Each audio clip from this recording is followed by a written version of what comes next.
संसदेचं पावसाळी अधिवेशन चालू आहे आणि ह्या काळामध्ये राहुल गांधी यांचं नवीनच नाटक समोर आलं। राहुल गांधी परवा अचानक ट्रॅक्टरवरती बसले आणि संसदेकडे निघाले। त्यांच्याबरोबर रणदीप सुरजेवाला आणि बाकीचे काही पंजाबमधले खासदार असे 5-6 लोक होते, ट्रॅक्टरवरतीच होते। तिथे ते उतरले, ते संसदेत निघून गेले।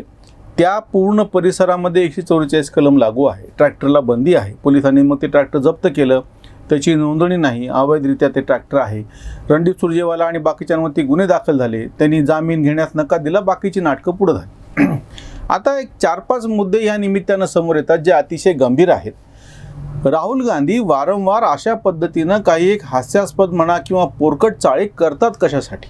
संसदेचं अधिवेशन चालू आहे, अतिशय गंभीर गोष्ट आहे, पावसाळी अधिवेशन चालू आहे। तुम्ही खासदार म्हणून निवडून आलेले आहात, एका जबाबदार पक्षाचे, सगळ्यात जुन्या पक्षाचे नेते आहात, माजी अध्यक्ष राहिलेले आहात, भावी अध्यक्ष पण तुम्हीच आहात पक्षाचे।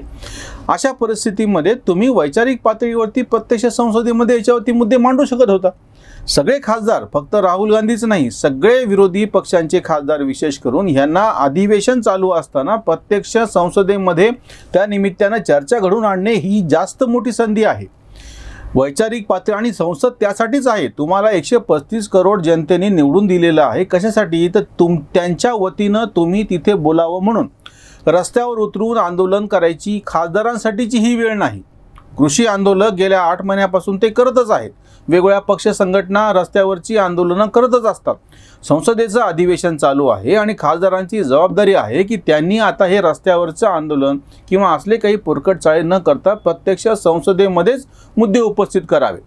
म्हणजे तुम्ही एकतर बाहेर असा काहीतरी गोंधळ घालणार, जसा की आता कृषी आंदोलनाच्या निमित्तानं चालू आहे आणि त्याच्यावरती चर्चा जी संसदेमध्ये अपेक्षित आहे त्या म्हणजे ती वेळ जर आली तर तुम्ही संसदेमध्ये गोंधळ घालून ती बंद पाडणार। तृणमूल काँग्रेसच्या खासदारांनी जेव्हा ते त्यांच्याच प्रश्नाचं उत्तर देत असताना तो कागद घेतले आणि फाडून फेकून दिले, हे काय नेमकी वृत्ती आहे? आणि जेव्हा त्यांचे प्रवक्ते त्यांना जेव्हा विचारले यावरती तर ते म्हणाले की मग त्याला इतकी शिक्षा कशाला द्यायला पाहिजे, नुसतं त्यांना समजून सांगता आलं। म्हणजे ते त्यांच्या या कृत्याचं बद्दल निषेध करायला तयारच नाहीत। खासदाराला ही एक संधी भेटलेली आहे की तू लोकांमधून निवडून गेलेला आहेस आणि तू तिथे शांतपणे बसून ते मुद्दे मांड। काँग्रेसच्या बाबतीमध्ये तर सगळ्यात गंभीर गोष्ट अशी आहे की स्वतः काँग्रेस पक्षाची काय भूमिका आहे एकूण सगळ्या या कृषी कायद्यांच्या बाबतीमध्ये? तुम्ही तुमच्या जाहीरनाम्यामध्ये स्पष्टपणे ह्या सगळ्या मुद्द्यांचा उल्लेख केलेला आहे। यापूर्वी स्वामीनाथन आयोग नेमला, त्याच्यामधले मुद्दे आहेत ते पण तुमच्या काळात, म्हणजे एकूण सचिव पातळीचे जवळपास 17 महत्त्वाचे अहवाल कृषी कायदे जे आता आलेत ना, ज्याच्या आधारावरती आहेत, त्याच्यातले 13-14 अहवाल हे प्रत्यक्ष मनमोहन सिंग सरकारच्याच काळातले आहेत। मग ते सगळं चालू असताना म्हणजे जवळपास या कायद्यातले सगळे मुद्दे यापूर्वी सरकारी पातळीवरती चर्चेला गेलेले आहेत। संसदेमध्ये अध्यादेश पण वर्षापूर्वी येऊन गेलेला आहे, त्याच्यानंतर जेव्हा कायदा पास झाला तेव्हा पण त्याच्यावरती चर्चा झालेली आहे। किंवा या सगळ्या काळामध्ये पण तुम्ही वैचारिक पातळीवरती मुद्दे मांडू शकत होता, पण असं काहीही न करता तुमच्या जाहीरनाम्यामध्येच, म्हणजे काँग्रेसच्या जाहीरनाम्यामध्येच मुद्दे, इतकंच कशाला? महाराष्ट्र शासन की जे आता आघाडी सरकार चालवत आहे, ज्याच्यामध्ये काँग्रेस, राष्ट्रवादी आणि शिवसेना तीनही विरोधी पक्ष, कारण की शिवसेना आता NDA मध्ये नाही, हे तीनही विरोधी पक्ष त्यांचं जे सरकार आहे त्यांनी जे कृषी कायदे आणले ते पूर्णपणे ह्याच कृषी कायद्याला सुसंगत आहेत। कुठलाही महत्त्वाचा फरक त्याच्यामध्ये काहीही केलेला नाही, काय अतिशय किरकोळ असे बदल केलेले आहेत। म्हणजे पहिला मुद्दा, तुम्ही खासदार आहात, तुम्हाला इतर सर्वसामान्य पक्ष संघटना आणि व्यक्तीसारखं रस्त्यावर उतरून आंदोलन करण्याची गरज नाही आहे, हास्यास्पद आहे। तुम्ही प्रत्यक्ष संसदेचं अधिवेशन चालू आहे, संसद भरलेली आहे, अशा काळामध्ये तिथे जाऊन बोलणं संयुक्तिक ठरेल, तुम्ही ते न करता बाहेर गोंधळ घालतात, हा आक्षेपाचा मुद्दा। दुसरा जो मुद्दा आहे की काँग्रेस पक्ष, राहुल गांधींनी स्वतः ट्रॅक्टर चालवत नेलं म्हणून हा मुद्दा आहे।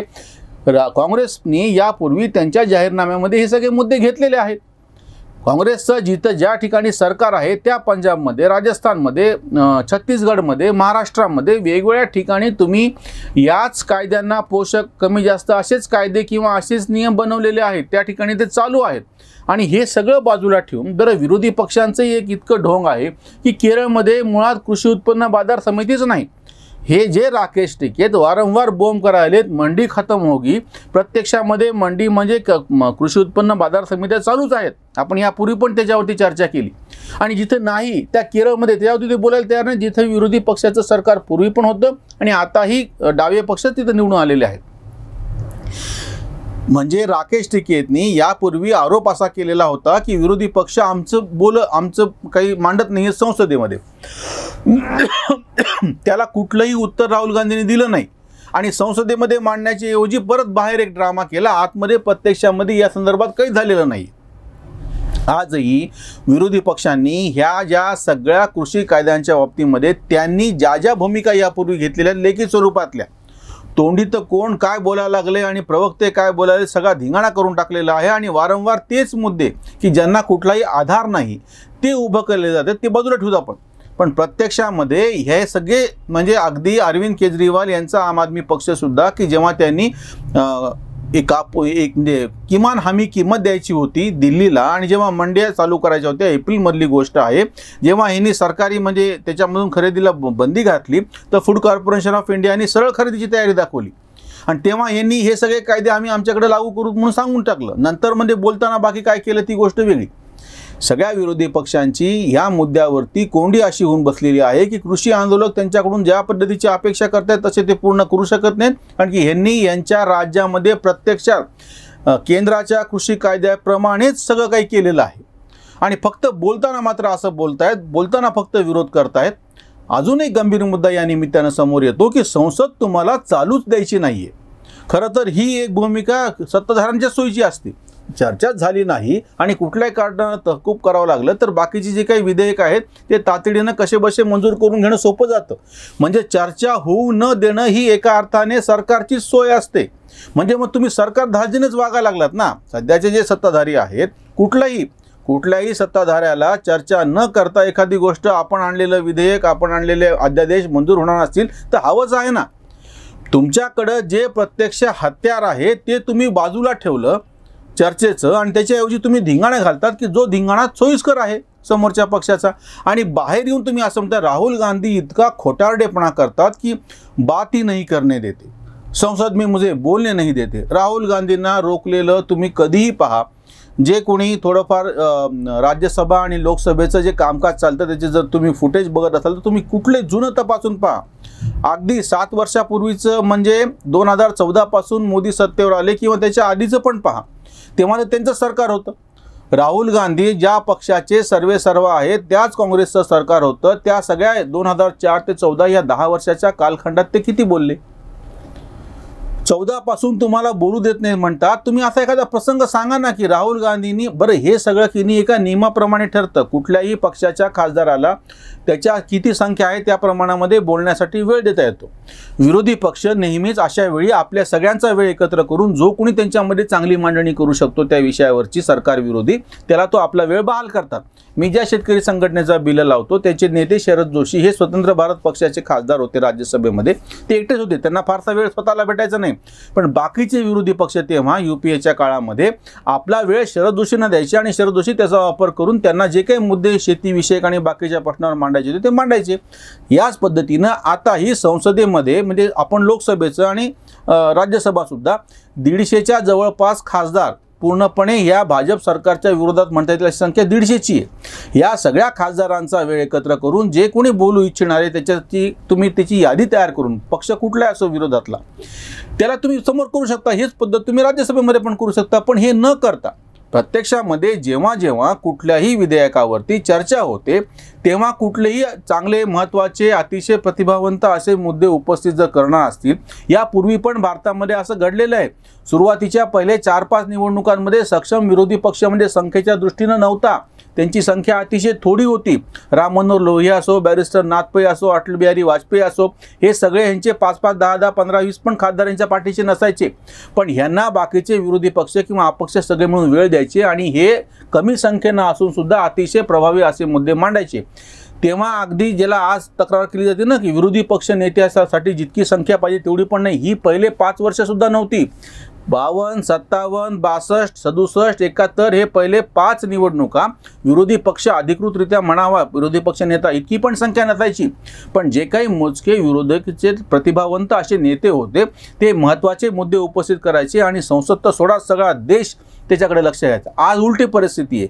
आज तुलनेनं बऱ्यापैकी संख्या विरोधकांची आहे आज बऱ्यापैकी त्यांना माध्यमांचा पाठिंबा आहे. आज त्यांनी बोललेलं डायरेक्ट सगळ्या देशाला ऐकू जातं, समजू शकतं, पाहता येतं. असं असतानाही विरोधक ही संधी पूर्णपणे दवडत आहेत आणि नुसता गोंधळ करतात की हा गोंधळ करणे एका अर्थाने सत्ताधाऱ्यांसाठी सोयीस्कर आहे. राहुल गांधी जर अशाच पद्धतीनं पोरखेळ करत राहिले तर काँग्रेस मुक्त भारताचं ते स्वतः फार मोठे त्याच्यामधले कार्यकर्ते ठरतील आणि त्यांच्यावरती जी टीका होते की हे भाजपचेच स्टार प्रचारक आहेत, तेच राहुल गांधी परत परत सिद्ध करत चाललेले, त्याच्यावरची ही उसंतवाणी. राहुल नेता की कॉमेडी ॲक्टर चालवी ट्रॅक्टर दिल्लीमध्ये. निघे अचानक येताच लहर विचित्र कहर राजकीय. कानून वापसी इतका फॅक्टर त्यापायी ट्रॅक्टर दौडविले. कायदा त्रुटीचा एकही ना मुद्दा म्हणून हा भद्दा खेळ केला. स्वजाहीरनामा वाचला न कधी हेच मुद्दे आधी त्यात होते. काँग्रेस मुक्तीचा केवढा उरक स्टार प्रचारक भाजपचा. कांत नेतृत्वाचा सारा पोरखेळ. कांत नेतृत्वाचा सारा पोरखेळ धोरणात मेळ कुठे नाही. धोरणात मेळ कुठे नाही.